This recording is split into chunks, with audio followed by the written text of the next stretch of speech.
Pois o debate está servido. É unha das principais adiccións globais. En Galicia hai ao redor de 500.000 fumadores coa súa saúde en risco. Segundo un estudo británico, un só cigarrillo quita 20 minutos de vida.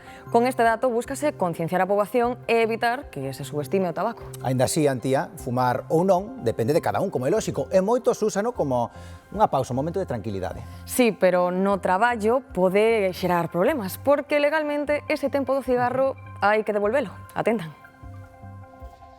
O rexistro obrigatorio de fichaxe de entrada e saída dos traballadores vixente desde 2019 puxo de manifesto en moitas empresas as pausas que os fumadores fan para botar un cigarro ou vaporear.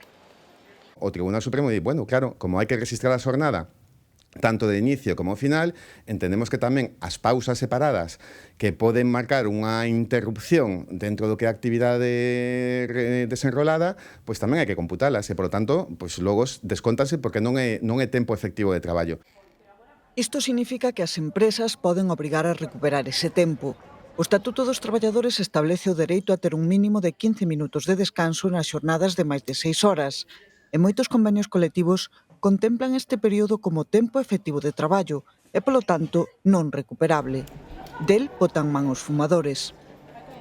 Na nosa empresa nunca nos dixeron nada, pero bueno, eu fumo no descanso do traballo. Unha empresa que estás trabajando, entiendo que si haces unha parada que tengas que recuperar el tiempo después. Si fumas 10 pitillos al día, estás perdiendo na media 20 minutos. Pero que non se pode usar eses 20 minutos para facer paradas intermitentes. Isto non se pode repartir porque exixe previamente a realización desas 6 horas de traballo ininterrumpido para facer ese descanso.